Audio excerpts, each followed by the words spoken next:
Ça y est, l'événement est parti.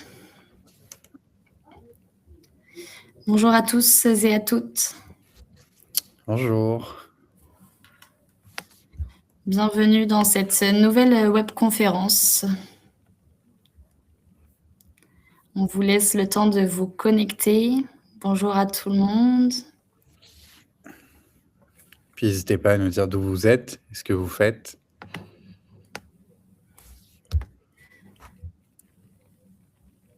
On sera ravis de savoir un peu à qui est derrière tous ces noms et toutes ces personnes. Donc, n'hésitez pas à nous dire un peu votre situation. On vous laisse arriver. On va prendre une petite minute pour que tout le monde arrive et après, on va lancer la webconférence.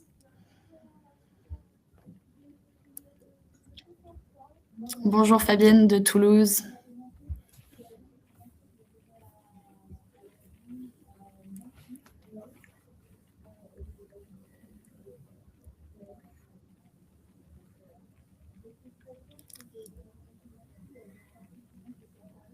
Bonjour les sudistes, Montpellier, Avignon. On vous attend nombreux, environ 150 personnes. Alors on laisse le temps à tout le monde d'arriver et de vous installer pour cette heure de webconférence.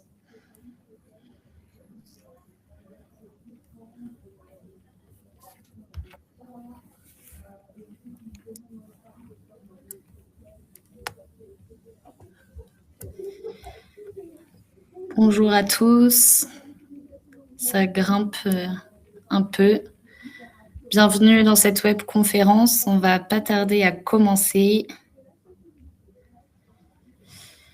Bonjour Alex, auteur en auto-édition à 3. N'hésitez pas à nous dire votre activité avant de commencer.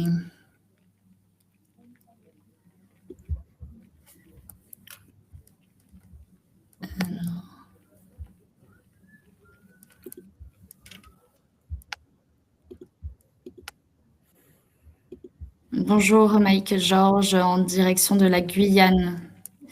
Bon, je crois qu'on a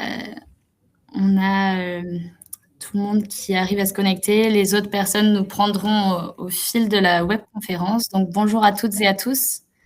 Merci de nous rejoindre pour cette nouvelle édition avec Médé concernant le sujet le financement participatif, un levier pour financer mon entreprise.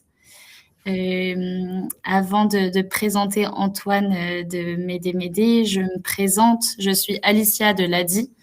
Et pour celles et ceux qui ne connaissent pas, l'ADI est une association qui est reconnue d'utilité publique et qui défend l'idée que tout le monde peut entreprendre et avoir accès à un crédit et à un accompagnement professionnel. Donc nous sommes près de 1400 bénévoles et 900 salariés sur toute la France, mais aussi sur les territoires d'outre-mer. Donc vous pourrez retrouver, je vais vous mettre notre lien de notre site internet pour nous retrouver et trouver aussi l'agence la plus proche de chez vous. Du coup, aujourd'hui, on accueille Antoine de Médé et qui va prendre la parole sur ce thème. Donc, n'hésitez pas à poser toutes vos questions. On prendra le temps de répondre dans le chat. Et surtout, à la fin de la webconférence, je vais vous envoyer un email récap avec le replay de cette webconférence. Donc voilà, je répète, n'hésitez pas à poser toutes vos questions durant ce live et je laisse la parole à Antoine sur le sujet. Super, merci pour l'introduction. Enchanté Antoine. N'hésitez pas à me dire, enfin vous l'avez fait, à dire d'où vous êtes ou qu'est-ce que vous faites. Moi, ça me donne de la matière sur laquelle rebondir. N'hésitez pas à poser vos questions. J'y répondrai avec grand plaisir. Je vais vous partager mon écran pour vous faire une présentation. Alors, hop. Est-ce qu'on voit la présentation? Du coup, c'est bon? Oui, ça y est. Ouais, c'est bon? OK. Donc, je suis Antoine, le fondateur de Mayday. Alors, fondateur de Mayday Mayday, qui est un service d'accompagnement en financement participatif, donc à ne pas confondre avec une plateforme de crowdfunding comme il en existe beaucoup, Helloasso, Ulule, KissKissBankBank, Kickstarter, international. Moi, j'ai un profil à la fois de commercial et de communicant. Je voulais vraiment les 2 parce que pour moi, les commerciaux ne savent pas communiquer et les communicants ne savent pas vendre. Voilà. Donc j'ai bossé autant en agence de communication pour des, clients, très connus, LVMH, Carrefour, Renault, Orange, et cetera. Et ensuite, j'ai atterri dans le financement participatif. J'ai travaillé chez KissKissBankBank pendant 4-5 ans, où je dirigeais une équipe de 20 personnes. J'ai accompagné un peu plus de 2000 porteurs de projets, autant des indépendants, des particuliers, des associations, des entreprises, des collectivités, des acteurs publics, partout en France.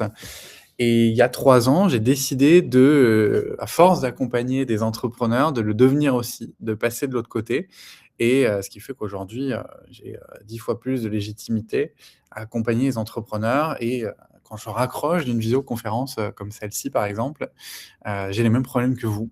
C'est-à-dire, de devoir faire de la prospection, de devoir, rédiger des devis, des factures, des soucis juridiques, développer la communication, et cetera, et cetera.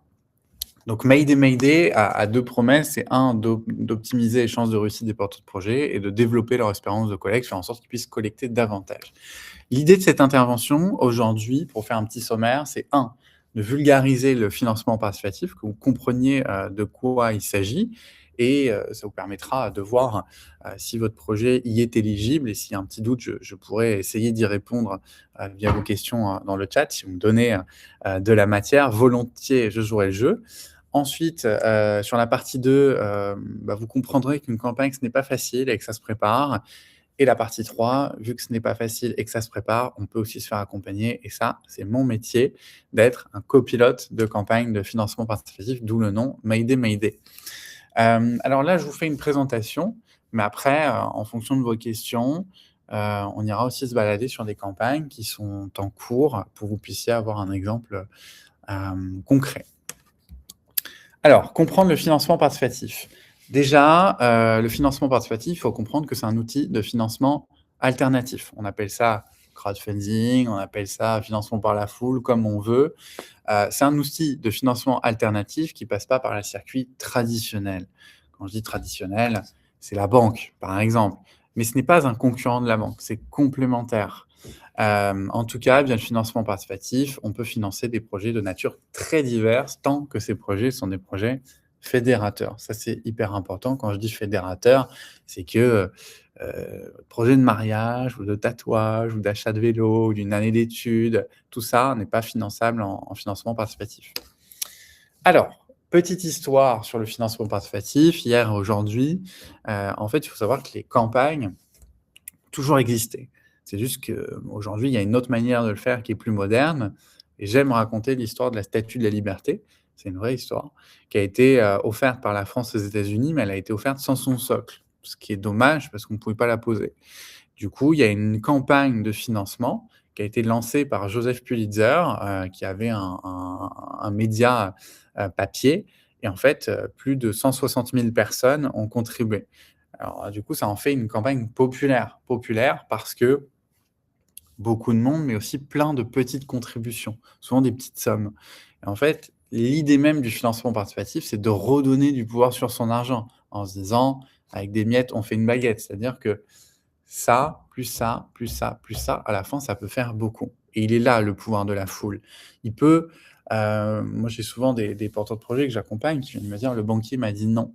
Il peut aussi dire oui, hein, et le financement participatif peut être complémentaire. Mais quand le banquier dit non, on peut essayer, je dis bien essayer de prendre sa revanche avec le peuple, avec la foule et de dire: voilà, de retourner voir le banquier et de lui dire: «Vous voyez, j'ai collecté 10 000 € avec, 150 personnes. Les gens croient en mon projet. C'est une preuve, c'est palpable» et le banquier change souvent d'avis. Donc voilà, ça c'est pour l'histoire du financement participatif. Alors, c'est important que vous compreniez qu'il y a 3 types de crowd et aujourd'hui on va se concentrer sur le crowdfunding, qui est mon expertise. Mais pour ça, c'est important que vous compreniez les différences. Donc on a le crowdfunding, le crowdlending et le crowd equity. Le crowdfunding, il a la particularité d'être non dilutif. C'est-à-dire que vous ne devez pas d'argent à qui que ce soit. Il y a pas de dette. En fait, tout ce que vous devez aux gens, ce sont des contreparties non financières. Donc des contreparties qui peuvent être symboliques, matérielles, expérientielles. Je vends une paire de chaussures, ce sont des paires de chaussures. J'ai un restaurant, ça peut être un menu, un atelier, pour apprendre à créer des pâtes, par exemple, adopter une chaise symboliquement. Je lance un projet dans la musique, bah, je peux avoir mon nom sur l'album. Voilà, c'est ça que vous devez comme contrepartie. Ensuite, il y a le crowdlending. Là, c'est du prêt. Donc, par exemple, j'investis dans les centrales photovoltaïques, dans l'énergie, les énergies renouvelables.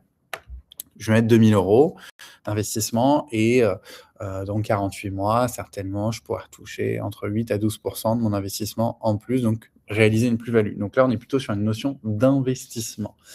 Voilà, ce qui est toujours plus rentable qu'un livret A aujourd'hui. Et ensuite, on a le crowd equity. Crowd equity, là, on est vraiment sur de l'investissement pur, où alors c'est un peu plus long terme. Par exemple, je vais investir dans une entreprise et je vais espérer qu'il y ait un gros mouvement, généralement qu'elle se fasse revendre pour faire une plus-value.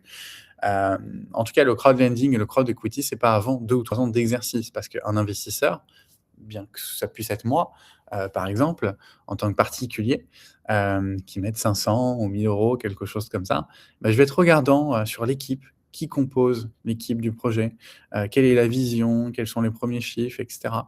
Donc c'est pas la même manière. Alors que le crowdfunding, ce dont on va parler aujourd'hui, en fait, on va raconter des histoires. Alors on va pas raconter des salades, on va raconter des histoires, votre histoire, parce que les gens sont beaucoup plus sensibles aux histoires qu'à un business plan.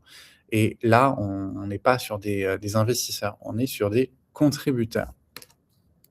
Et ça, du coup, je vous l'ai dit, c'est mon expertise. Donc, on va creuser là-dessus. À qui ça s'adresse, le crowdfunding? Ça s'adresse à tout le monde. Moi, je l'ai dit en préambule, j'accompagne des particuliers, les indépendants, les entreprises, les associations, les fondations, les collectivités, les acteurs publics. Vraiment, tout le monde peut passer par le financement participatif. Pour tout type de projet, alors il y a une petite étoile sur la slide parce qu'en réalité, oui, non. Les projets, tant qu'ils fédèrent, ils peuvent être éligibles au financement participatif. Généralement, c'est des projets créatifs, associatifs, entrepreneuriaux. Mais le oui mais, c'est en fait les projets en B2B sont pas vraiment éligibles au financement participatif. Il peut y avoir une partie en B2B, mais ça doit représenter 25 ou 50 max de la campagne. Le financement participatif est là pour parler à la foule, donc au plus grand nombre. Et ensuite, il y a des projets qui s'y prêtent un petit peu moins, du type les projets immatériaux. Quand je dis projets immatériaux, ce sont par exemple les applications, les plateformes, les sites web. Les gens vont pas y trouver leur compte. C'est-à-dire qu'on ne contribue pas à une campagne juste pour soutenir un projet, on contribue aussi égoïstement pour recevoir quelque chose. Donc si vous lancez une campagne pour une savonnerie, bah, je vais recevoir des savons, avec des savons, je peux me laver les mains, c'est super. Voilà. Donc vous l'aurez compris, mes journées, c'est vraiment 8 salles, 8 ambiances avec des projets complètement différents. Alors, plein de raisons de lancer une campagne. C'est un levier à impact multiple. Ça permet de diversifier ses sources de financement. Donc, il faut voir ça comme de l'amorçage, un complément. C'est toujours bienvenu dans un projet de ne pas mettre toutes ses billes dans le même panier, tous ses œufs dans le même panier, pardon. Ça permet de rechercher des financements de manière simple et rapide. Alors, rapide, ça dépend en soi. Simple, ça dépend aussi parce que c'est quand même un exercice qui se travaille. Mais rapide en soi, c'est que vous ne devez pas attendre la décision d'un comité. Vous vous lancez et c'est la foule qui décide à la fin si votre projet, lui plaît et elle a envie d'y contribuer et de lui faire voir le jour.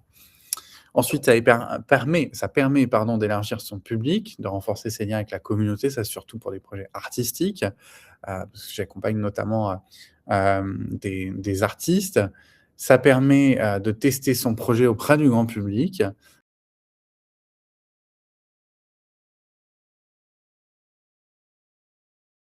Voilà, est-ce qu'il y a de l'engouement? Est-ce que ça prend? Est-ce que ça prend pas? Hein. Ça permet de développer sa présence sur le web. En fait, le financement participatif, on entend financement, donc finance, argent. En fait, ce n'est pas que de l'argent, c'est surtout une campagne de communication, c'est un sprint. Et ensuite, ça permet de se démarquer d'autres projets, en étant plus près de ses contributeurs, parce qu'on va créer du lien. Généralement, on est beaucoup plus proche des gens qui ont cru, parmi les premiers en votre projet. Voilà. Alors, en quelques chiffres, pour que vous puissiez y voir plus clair, Alors attention, hein, ce sont des moyennes, donc par définition, les moyennes sont bâtardes. Ça dépend. Heu, donc 5 000 €, c'est le montant moyen collecté. Je dis bien moyen. Moi, pour vous dire, ma plus grosse campagne, elle est à 1 80 000 €, mais c'était des youtubeurs avec 3 millions d'abonnés, donc c'est plus simple. Mais en soi, tout le monde n'est pas influenceur. Moi, je n'en suis pas, hein, d'ailleurs. 5 000 €. Après, ça dépend de la communauté qu'on a, ça dépend du segment de projet sur lequel on est. Par exemple, si on parle des food entrepreneurs, on est plutôt vers les 7 500, 10 000 €. Le panier moyen, il est de 50 €. Pareil, ça dépend. Si on a un produit qui vaut 200 €, le panier moyen de la campagne va être orienté. Entre 70 et 170, c'est le nombre de contributeurs moyens. La durée d'une campagne, et je vais vous expliquer pourquoi, c'est entre 30 à 45 jours. En fait, vous avez 2 temps forts d'une campagne. Vous avez le début parce que, il y a un certain engouement, il y a une excitation, une émulation, de début de campagne, et ensuite il y a la fin qui est le deuxième temps fort parce qu'on va créer une pression d'urgence, un sentiment d'urgence pardon, de fin de campagne, donc une pression sociale. Donc en fait, on va décompter. En fait, entre ces 2 temps forts, vous avez ce qu'on appelle l'effet de ventre mou. Ce qui est en fait, c'est-à-dire qu'il y a une moins bonne dynamique de contribution, et c'est là où généralement, moi, je ramasse un petit peu à la petite cuillère les gens que j'accompagne parce que c'est dur à vivre. Et c'est pour ça qu'en fait, il faut pas faire durer sa campagne non plus, 3, 4, 5 mois. Ça ne sert à rien. L'idée, c'est de créer un événement, et un événement qui dure trop longtemps est un non-événement. Moi, mes campagnes sont plutôt sur du 35 jours parce qu'il y a 2 tombées de salaire. Ensuite, le pourcentage de réussite. Alors là, j'ai pris la plus grosse plateforme, française qui s'appelle Ulule, avec un petit logo, de chouette. Et moi, j'ai la chance de pouvoir valoriser un 100 de réussite, mais on travaille pour ça. Voilà. Alors, ensuite, il y a une règle à connaître à tout prix sur le financement participatif, c'est la règle du tout ou rien.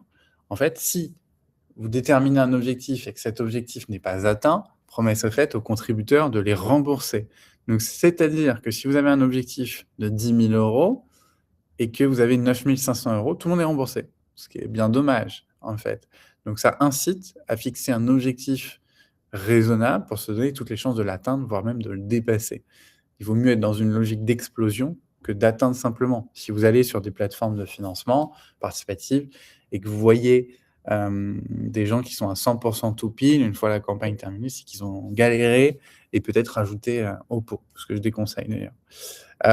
Pourquoi il y a ce principe? C'est un principe de, l'idée, c'est de créer une contrainte vertueuse. En fait, ça va amener de la pression sociale. Si on sensibilise la foule à ça, en fait, de dire: «Bah, je suis à 9 500, il me manque plus que 500, on n'est plus qu'à 24 heures de la fin, il faut qu'on débloque tout ça, sinon, ça tombe à l'eau». Voilà. Alors, tout ça, ça se prépare, une campagne. Je vous ai dit que ça durait, entre 35, 45 jours, 30 à 45 jours, pardon. Mais en soi, ça, c'est la durée où vous menez votre campagne. Mais une campagne, ça se prépare au moins 2 mois à l'avance. Et moi-même, je propose même des forfaits où j'accompagne pendant 6 mois, parce que, bah, vous avez pas que ça à faire, en fait. Et dans les 6 mois, on met, le lancement de la campagne, 4 mois de préparation, plus ou moins, ça dépend. Bon, préparer sa campagne. OK. Quand, on lance sa campagne, déjà, quand on la prépare, pardon, on va se poser une question, c'est: est-ce qu'on collecte ou on prévend? C'est 2 manières de déterminer un objectif, mais en fait, c'est juste de l'affichage, c'est juste de la communication. Ce que vous allez recevoir à la fin, c'est de l'argent, parce que c'est le nerf de la guerre, c'est ça qui compte. Donc je peux me dire que je souhaite collecter un montant financier, donc je suis un pizzaïolo, j'ai besoin de financer mon four, c'est 5 000 €, OK, c'est 5 000 €, le premier objectif. Après, je peux mettre des paliers en disant, si, j'ai 7 500 €, soit, 2 500 € de plus, je vais pouvoir financer le comptoir, et cetera, et cetera. Ensuite, il y a les préventes. Alors les préventes, c'est histoire de ne pas afficher un montant financier parce que les Français ont un, et j'en suis, hein, ont un vrai problème, avec l'argent, et il y a des marques qui ne souhaitent pas communiquer en euros. Donc, et déjà, il y a aussi certains projets qui s'y prêtent moins. Si j'ai une campagne où je lance un produit, un déodorant, un mascara, une paire de chaussures, du saké, je vous montrerai une campagne de saké d'ailleurs, c'est pas par hasard que je dis ça. Bah, là, je vais choisir de prévendre, des produits c'est un affichage différent, mais derrière on collecte de l'argent. Hem, mais en fait, c'est ouais, c'est surtout pour contrer, la fast fashion ça, par exemple. Parce que, au moins on sait exactement combien on a prévendu, donc combien on doit produire et comme ça, on va pas surproduire. Donc on n'est pas dans une logique de surconsommation. Les médias aussi font beaucoup ça sur le financement participatif. Il faut savoir qu'un journal qui n'est pas vendu en kiosque, il est brûlé, donc c'est un désastre écologique et là, ça permet de juste produire. Donc voilà. Ensuite, les contreparties. Les contreparties, c'est le levier d'engagement d'une campagne. C'est un peu comme cette expression: «Pas de bras, pas de chocolat». Bon, bah, là, pas de contrepartie, pas de contribution. Chaque contrepartie, c'est une suggestion de contribution. C'est un levier d'engagement. Donc plus on propose de choses, en moyenne, on en propose 8, et mieux c'est. Les contreparties, elles doivent être cohérentes avec le projet. Évidemment, si j'ai un projet, de savonnerie, encore une fois, et que je propose des places pour Disneyland et qu'il y a rien à voir avec l'univers Disney, c'est pas possible et je cite cet exemple parce que j'ai déjà vu ça passer. Ensuite, original pour se démarquer, personnalisé pour toucher juste, attractif pour convaincre. Faut pas oublier que les premiers soutiens sont à valoriser et justement après c'est exclusif pour valoriser les premiers soutiens.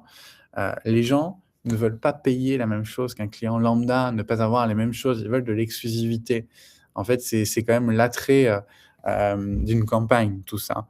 Donc en fait, il faut créer une plus-value de campagne et généralement, c'est pour ça qu'on parle de 3 prix dans une campagne.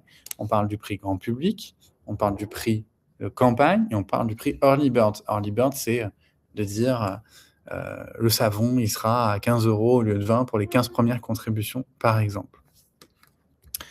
Ensuite, je parlais de contreparties, qui sont des leviers. Je veux quand même, vous donner des exemples concrets. Je vais vous raconter, les histoires je surveille l'heure, pardon, les histoires qui vont bien avec.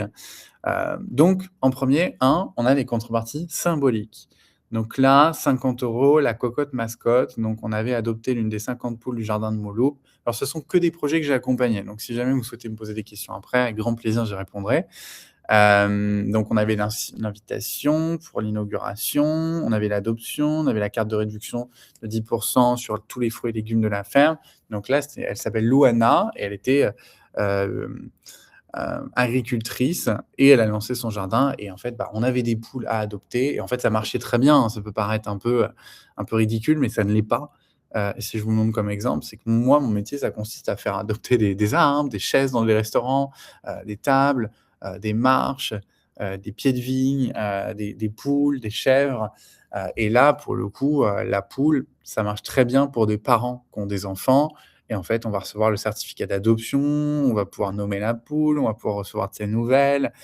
Voilà, et en fait, c'est 100 de marge parce que les poules, elles devaient être là de toute manière. Donc, autant en faire quelque chose de ludique, d'attractif, de marrant. Ensuite, 100 €, c'était cœur sur la table. Donc ça, ce sont des exemples de contrepartie, attention, hein, c'est pas l'échelle entière. On ira se balader sur les campagnes pour que vous puissiez voir, tout à l'heure. Je disais, bah, là, c'est Fine Fleur, de Fleur Godard à Saint-Ouen, donc dans la région parisienne, qui a ouvert son restaurant, une petite table, et du coup, on pouvait adopter les tables. Alors, adopter une table, c'est pas repartir avec, c'est, on va mettre une petite plaque dorée avec votre nom dessus et c'est pas parce que, je suis à la table de Philippe, que Antoine ne peut pas s'y attabler, quoi. Voilà, ça marche très bien, hein, ce genre de contrepartie, hein, voilà. Ensuite, on a les contreparties, après les symboliques, les matérielles, qui sont généralement les contreparties les plus évidentes. Là, les pâtés gourmands, 20 €, on est, sur le projet de Julia et Chloé, qui sont des Lyonnaises, qui sortaient d'une école d'ingénieurs agroalimentaires et elles ont fait de leur projet d'études, leur projet entrepreneurial ensuite, ce qui arrive de plus en plus souvent. Elles distribuaient, leurs pâtes à tartiner, dans la région lyonnaise, dans les petites épiceries. En fait, on a décidé de faire un lancement national pour épater toute la France parce que la pâte à tartiner s'appelle toujours Épate-moi. Donc là, sur cette contrepartie, on avait 3 pour, rejoindre une communauté. Ensuite, 30 € vadrouilleur confirmé. Là, c'est Mathilde. Mathilde qui est, de Clermont-Ferrand, et elle a quitté une très grande boîte pour, acheter un van qu'elle a nommé Oscar. Elle fait le tour de la France à la rencontre de, donc elle s'appelle Vanity Vadrouille d'ailleurs sur les réseaux sociaux et elle fait le tour de la France avec son van à la rencontre d'artisans. donc des torréfacteurs, des pêcheurs, des restaurateurs, de tout. C'est assez passionnant et elles ont fait des cartes routières, la bonne vieille carte routière, facile à déplier mais pas à replier. Et là, on pouvait choisir 2 cartes routières de la destination du choix du contributeur, carte postale, le groupe WhatsApp, le coup de klaxon d'Oscar. Bon, ça, c'est plutôt, très marketing. Voilà, donc symbolique, matériel et ensuite expérientiel. Je continue à vous raconter un peu les histoires qui vont avec. 75 € Gardien Troubadour, c'était le projet un projet de monument historique que j'ai accompagné à Sancerre, donc en plein centre de la France, connu, pour son vin. Il fallait y sauver la Tour des Fiefs, monument emblématique de ce territoire et du coup, on avait créé une contrepartie expérientielle, de 2 entrées et un verre pour 2 personnes lors d'une soirée au coucher du soleil. Le titre de gardien de la tour sur le site, la carte postale, l'adhésion annuelle, au moins ça s'engage. Donc on a un petit package et ensuite, kiff signature, c'est un restaurant à Paris, qui s'appelle, de Marie-Catherine, qui s'est reconverti aussi et voilà, on est vraiment sur une contrepartie expérientielle assez chère parce que c'est dédié à plusieurs personnes. C'est, l'organisation d'un atelier pour apprendre à fabriquer son cake et ce qu'on ne dit pas, c'est qu'il est mis à la carte ensuite pendant 1 ou plusieurs semaines selon son succès. Dedans, on avait le tablier, le nom sur le mur, un carreau, une invitation à la soirée d'inauguration, et cetera, et cetera. Donc, contrepartie, si je récap, c'est très important, c'est symbolique, matériel, expérientiel. Après, il y a des gens qui font de la contribution libre, qui ne veulent pas forcément des contreparties. Je vous fais un petit top 3 des erreurs qu'il ne faut surtout pas faire, parce qu'au bout de 9 ans d'expérience dans ce secteur, je peux vous dire que j'en ai vu passer. Donc, penser que la plateforme fera le boulot, je mets ma campagne en ligne, les gens vont bien finir par tomber dessus, non. En fait, il faut savoir que c'est pas la plateforme qui fait le travail. Une plateforme de financement, son métier, c'est de proposer un outil avec un système de paiement sécurisé. Les plateformes, elles accompagnent pas, ou si elles disent qu'elles accompagnent, en fait, elles vont envoyer des messages, pardon, assez génériques. Donc, que vous ayez une marque de lingerie ou une microbrasserie, elle va vous dire exactement la même chose. Donc, c'est pas ce qu'on appelle de l'accompagnement personnalisé. Et une plateforme, les gens se disent, oui, il y a du trafic, il y a des mises en avant parce qu'il y a une newsletter, il y a les réseaux sociaux. Oui, OK, très bien. Mais une plateforme, elle a entre 300 et 500 campagnes en cours, ça dépend des moments de l'année. En ce moment, il y en a beaucoup. Et en fait, c'est comme un média indépendant. Un journaliste, il choisit les articles qu'il dirige et il n'est pas orienté. En fait, une plateforme, c'est pareil. Elle choisit des projets. Après, il y a des méthodes pour optimiser ses chances d'avoir de la visibilité et c'est mon métier aussi. Voilà. Ensuite, 2, créer une belle page de campagne ne suffit pas. Je verrai bien quoi publier et qui contacter une fois que ce sera lancé. En fait, on peut, ça je le dis souvent, mais on peut, par exemple, faire le plus beau des sites internet, la plus belle application, avoir dépensé beaucoup d'argent, que ce soit magnifique, avoir des super fonctionnalités. Mais si personne n'y va, ça sert à quoi tout ça? Ça sert à rien. Et en fait, une belle page de financement participatif, c'est bien, c'est très bien, mais si personne n'y va, il n'y a pas de contributeur et la campagne ne réussit pas. Donc ça ne fait pas tout.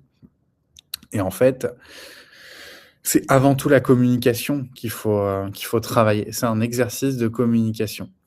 Ensuite, lancer une campagne sans communauté. Je voulais attendre que la page soit en ligne pour commencer à en parler sur les réseaux sociaux.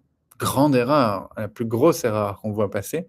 On vous demande pas d'être des influenceurs, mais si vous avez 2 personnes qui vous suivent sur Instagram, c'est inutile. C'est que c'est pas le bon moment pour lancer la campagne.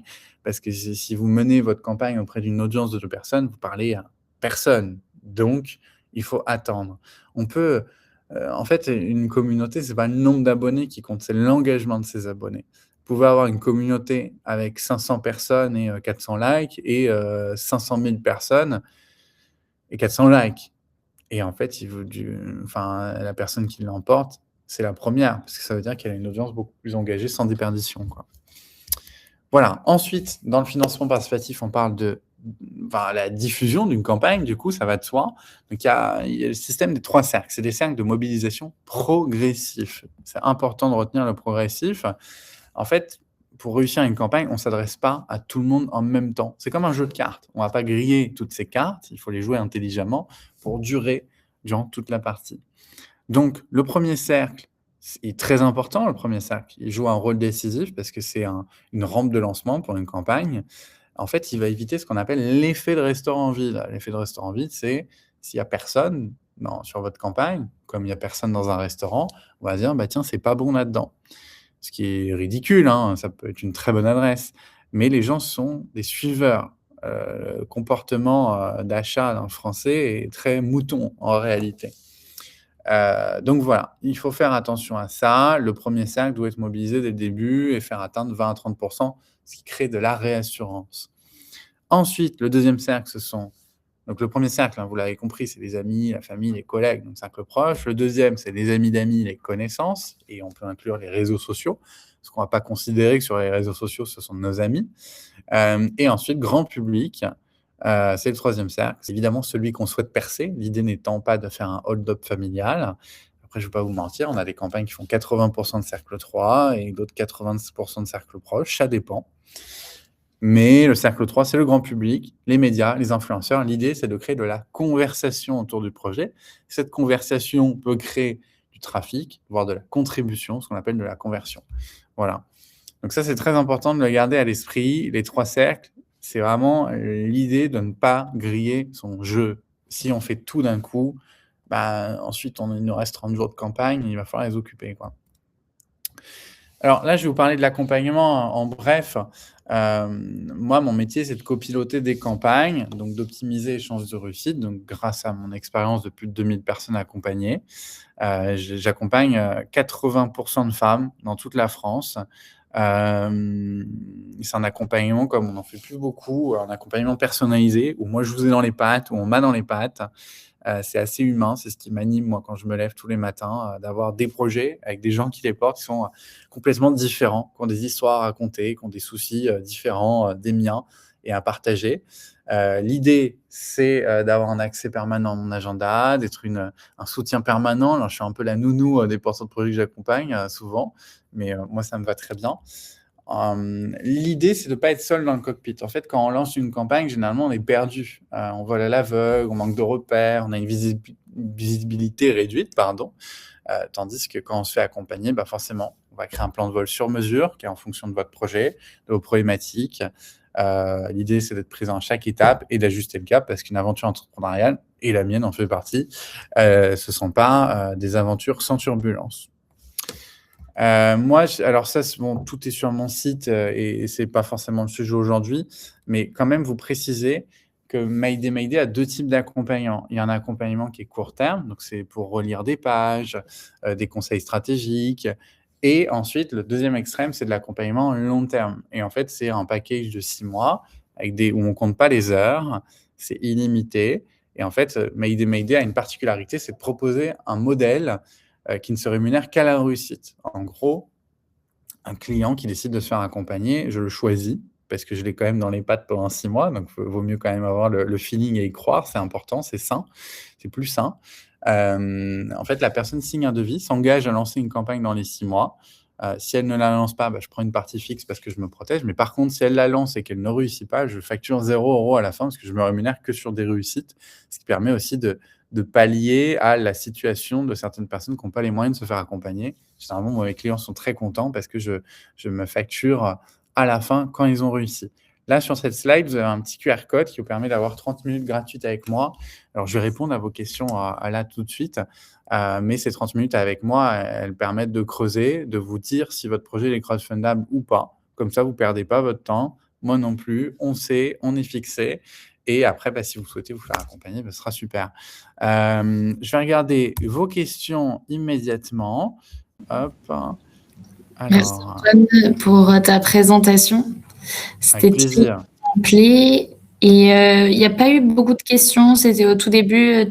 Tu retrouveras du coup les OK. les Alors, situations des personnes, donc n'hésitez pas à poser vos questions dès maintenant.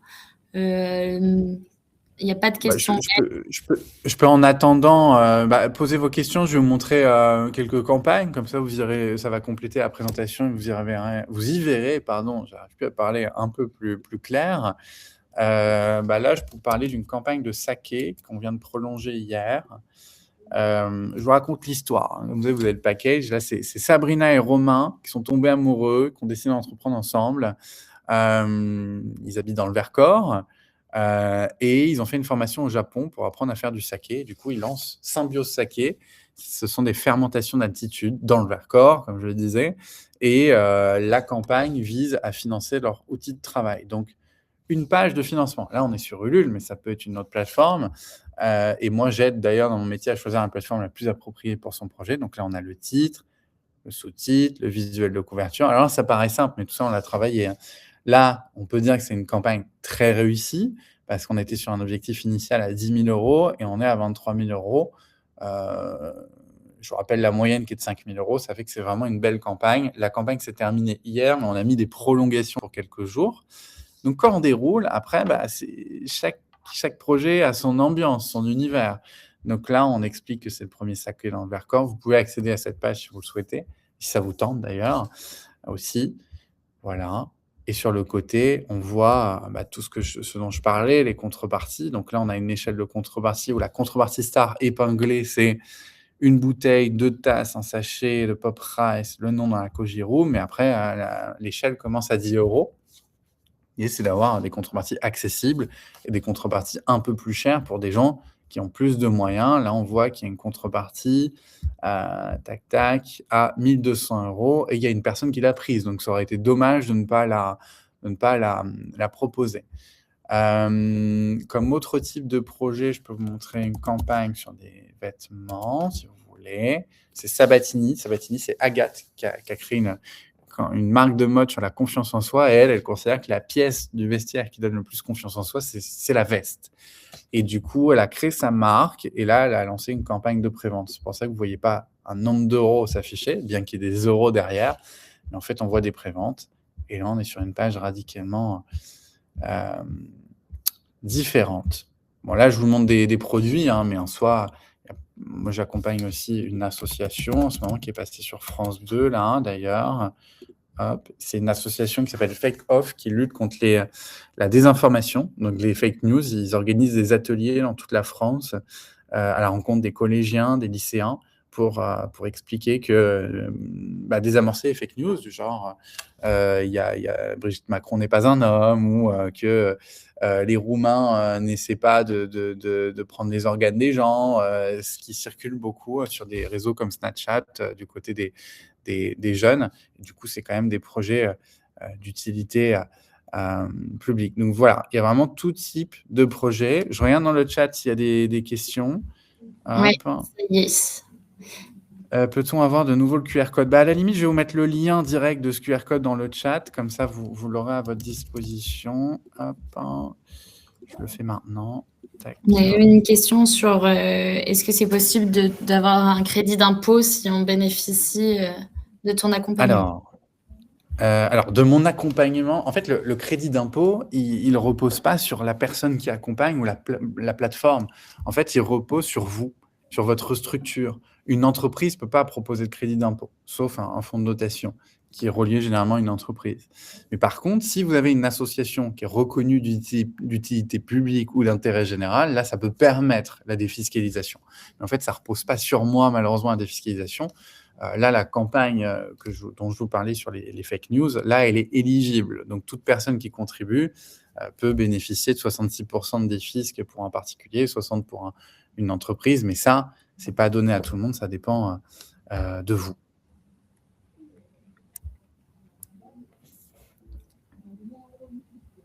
Très bien. Je regarde en même temps aussi. Pour un projet en e-commerce sur une niche thématique, bougies, accessoires, financement participatif doit être sollicité pour accompagner la croissance d'un business déjà engagé. Alors honnêtement, Roger, ça ne me paraît pas être une évidence, là, comme ça, en vous lisant, mais à creuser. Mais après, les gens vont préférer contribuer pour une activité artisanale, et j'espère que ça l'est. Mais tout dépend vos besoins. Franchement, ça se creuse, à creuser. Comment se démarquer parmi les nombreux projets qui existent? Comment éviter de ne pas être noyé dans la masse de projets? Bah, Alex, la clé aujourd'hui, c'est la communication, c'est le concept pour se distinguer et d'essayer de bien faire les choses au maximum. Et c'est mon métier d'accompagner là-dessus, notamment. Mais pour se différencier de la masse, bah, il faut essayer d'avoir déjà une belle page, ça c'est sûr, parce qu'il faut que ce soit agréable, qu'on ait une expérience de lecture satisfaisante, et ensuite des contreparties qui soient attrayantes. Voilà. Et après, bah, tout se joue dans la com. Finalement, pour projet de e-commerce, ce type de financement se prête-t-il bien? Bah non, les projets immatériaux sont pas les projets qui attirent le plus. Élodie, j'ai une question. Quel type de contrepartie pour une guinguette nomade? Alors déjà, Élodie, j'ai repéré votre projet tout à l'heure quand vous présentiez, quand vous êtes arrivé. Vous avez un projet qui est complètement éligible au financement participatif, sans aucun doute, parce qu'il est hyper fédérateur. Et moi, j'adore d'ailleurs ce type de projet. Parce que j'habite à Paris, mais je suis de Picardie et j'ai vécu j'ai vu beaucoup de territoires ruraux perdre leur petit commerce et tout. Mais ça, c'est en toute la France. Et du coup, vous dites quelle contrepartie pour une guinguette nomade? Alors, bah là, vous pouvez cocher toutes les cases. Symbolique, on peut mettre son nom sur un panneau ou sur l'objet avec lequel vous vous déplacez. On peut ensuite matériel, bah, c'est des consommations. Ensuite, expérientiel, ça peut être plein de choses. Tout ça, ça se travaille. Je peux pas vous trouver toutes les idées maintenant, mais en tout cas, vous êtes hyper éligible. Et faut-il avoir établi une charte graphique, site web? Alors, le site web, c'est pas nécessaire parce que la campagne peut faire office de site web. En revanche, la charte graphique, ça en dit long sur la maturité de votre projet. On aime donner un projet qui a l'air sérieux. Donc, s'il y a quelque chose de plutôt bien dessiné, hein, c'est plutôt rassurant. Voilà pour vous, Élodie. Roger, le financement participatif est-il compatible avec d'autres financements complémentaires? Oui, complètement. Et d'ailleurs, c'est ce pourquoi j'interviens à l'ADI, parce que je ne suis pas un concurrent de l'ADI. C'est en fait un projet, c'est un camembert de financement. Donc, il peut y avoir la banque, il peut y avoir l'ADI, enfin, il peut y avoir le financement participatif, il peut y avoir un prêt d'honneur, il peut y avoir de tout, en fait. Il peut même y avoir des concours que vous gagnez. C'est un tout, le financement d'un projet. Julien, la cagnotte d'une campagne doit être déclarée. Alors, Julien, je suis désolé de vous l'apprendre, mais l'État passe partout. Donc, en fait, si vous êtes un particulier, ce sera de l'impôt sur le revenu. Une entreprise, ce sera du chiffre d'affaires. Et après, ça dépend. Voilà, comptablement, ça dépend. Mais en tout cas, vous recevez une facture qui permet de justifier la somme reçue. Céline, avant de créer mon activité de consultante en communication, adaptée et accessibilité, je suis en cours de création d'une association pour sensibiliser au handicap et développer S-Crowdfundam. Ça peut l'être, Céline, effectivement. Et en plus, il y a même des appels à projets sur le handicap parfois. Il faut voir quel serait l'objet précis de cette campagne. Ok, hop. Qu'en est-il des listes d'attente? Ça, j'ai pas compris. Désolé. Tu pourras m'aider alors contre un spritz en campagne. Je sais pas si ça me permettra de remplir mon frigo, Élodie, mais volontiers pour partager ce moment. Ensuite, bonjour, quel mode de financement pour lancer dans une ferme de production de poulet de chair? Bah, tout mode de financement. Après, le financement participatif, il faut creuser pour voir si c'est éligible. C'est un peu, j'ai pas assez de matière pour commenter, je dirais. Francesca, le financement participatif peut-il être pris en compte pour une entreprise niche en Martinique pour aider les personnes avec des troubles? À creuser. Pourquoi pas? Pourquoi pas? Après, qui dit niche dit forcément moins de trafic, donc moins d'espérance de collecte, hein, je vais pas vous mentir. Ensuite, je veux créer mon entreprise de transport de marchandises.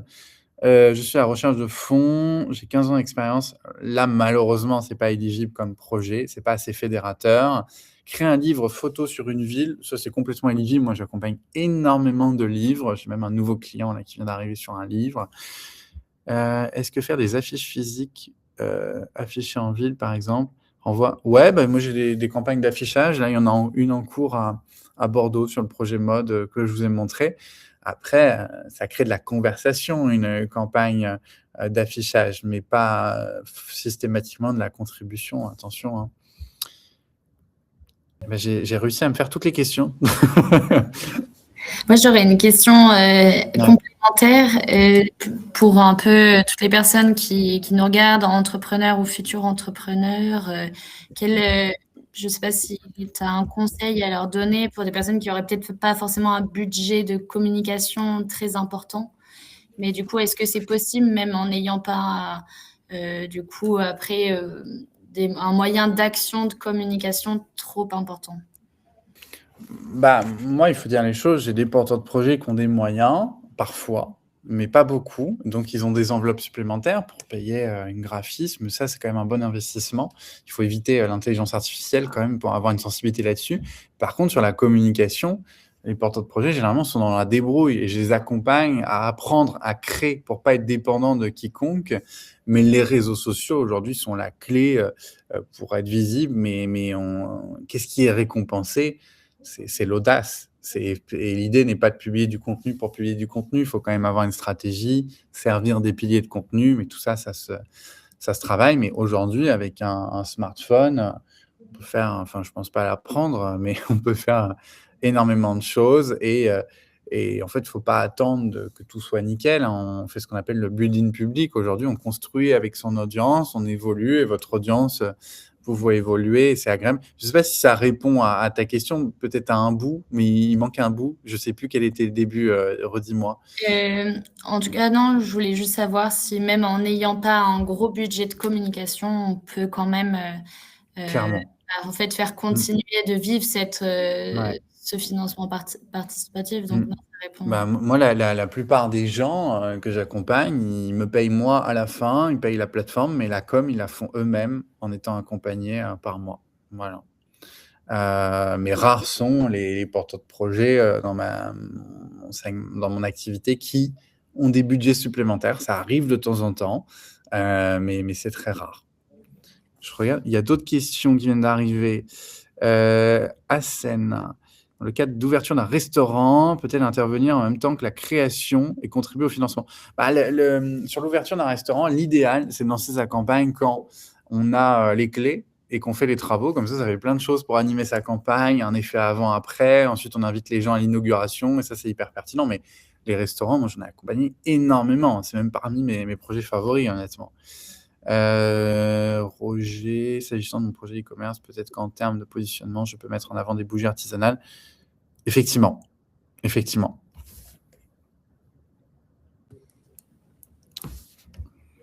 Est-ce qu'on aura le support?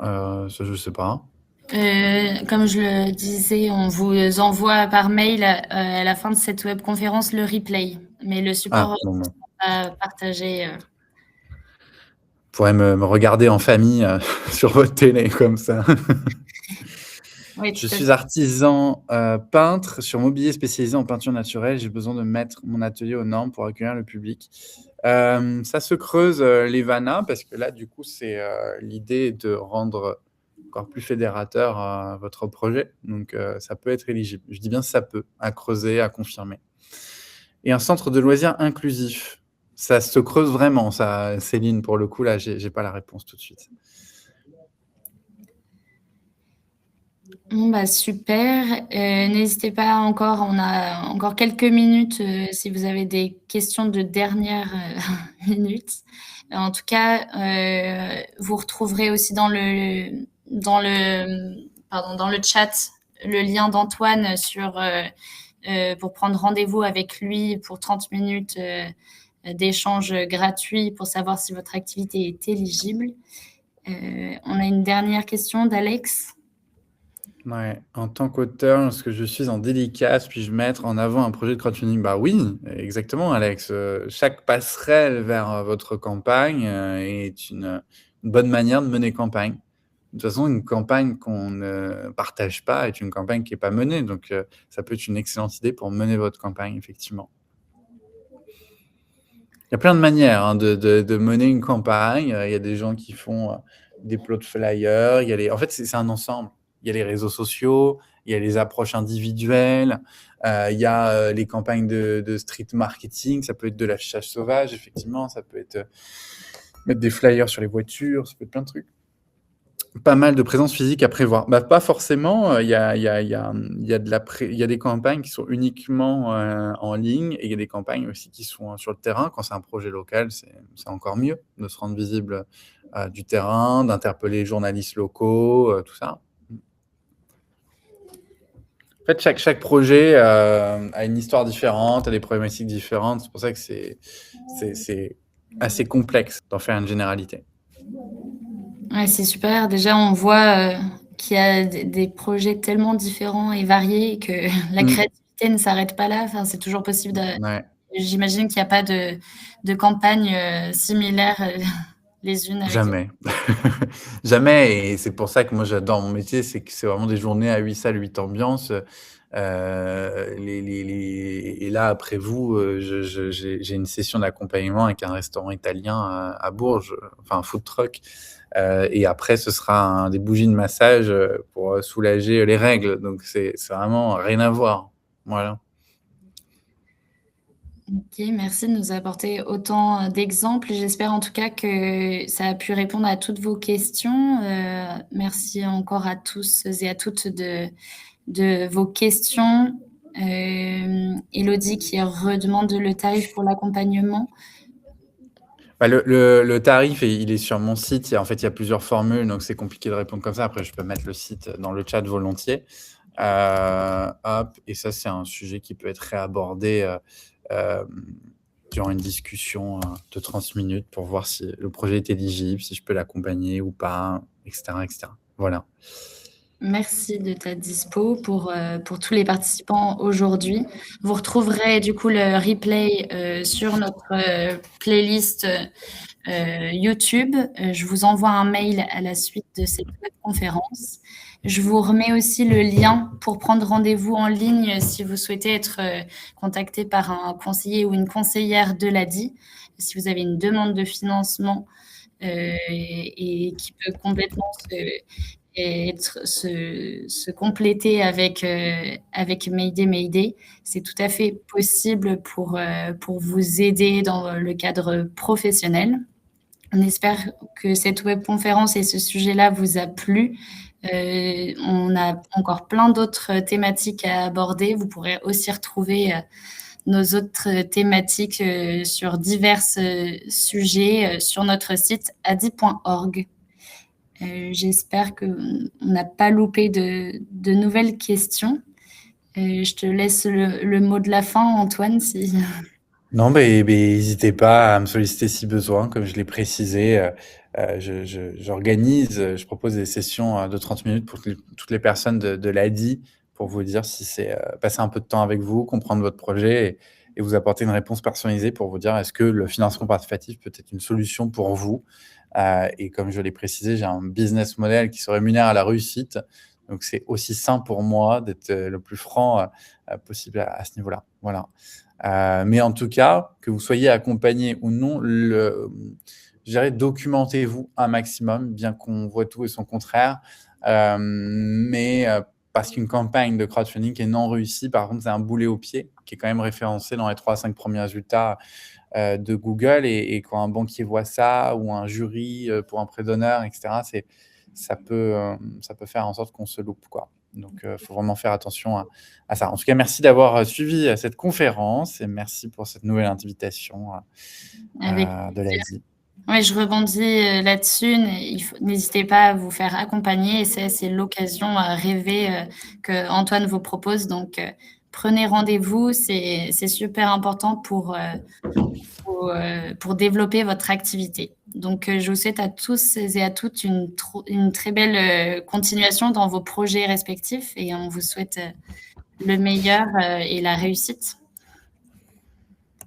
À très vite. Passez une bonne fin de journée. Au revoir tout le Au monde. revoir.